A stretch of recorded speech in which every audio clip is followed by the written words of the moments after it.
നമുക്കിന്ന് പരിപ്പിട്ടൊരു ചീരത്തോരൻ വയ്ക്കാം. ഇവിടെ ഉണ്ടായ ചീരയാണ്. ഞാനിത് അരിഞ്ഞ് വയ്ക്കുന്ന കാണിച്ചു തരാം. നല്ല സ്വാദിഷ്ടമായ ചീരത്തോരൻ, എല്ലാവർക്കും ഇഷ്ടപ്പെടും. ഭയങ്കര ടേസ്റ്റായിരിക്കും. പരിപ്പ് ഞാൻ വേവിച്ച് വെച്ചിട്ടുണ്ട്, കാണിച്ചു തരാം. നമുക്ക് ചീര കടുക് വറുക്കാം. വെളിച്ചെണ്ണയിലെ കടുക് വറുക്കാവുള്ളൂ, അതാ ടേസ്റ്റ്.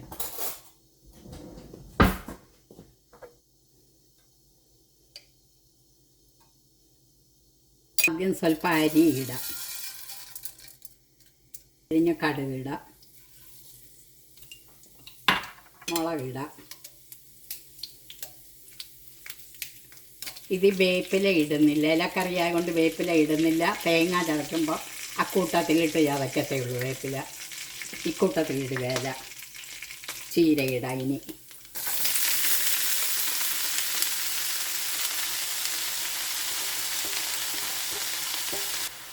മഞ്ഞൾപ്പൊടി ഇടാം, കുറച്ച് ഉപ്പിടാം.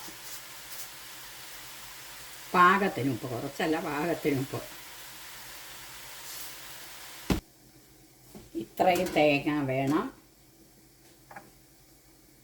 മഞ്ഞൾപ്പൊടി, മുളക് പൊടി, കുറച്ച് ജീരകം. തേങ്ങ നല്ലപോലെ എടുക്കണം. കൊച്ചുള്ളി ഇല്ലാത്തതുകൊണ്ട് ഞാൻ ഇച്ചിരി സബോളയാണ് എടുക്കുന്നത്. വേപ്പില ഇത്രയും ചതച്ചെടുക്കാം നമുക്ക് ഈ തോരന് വേണ്ടി. നോക്കാം, നിറച്ച് വെള്ളം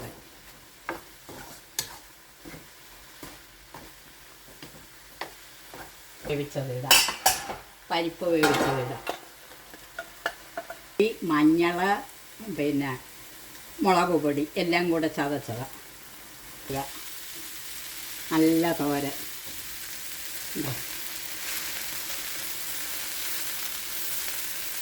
പരിപ്പിട്ട ഭയങ്കര ടേസ്റ്റാണ്. മുട്ടയിട്ട് വയ്ക്കാം, പരിപ്പിട്ട് വയ്ക്കാം, വെറുതെ വയ്ക്കാം.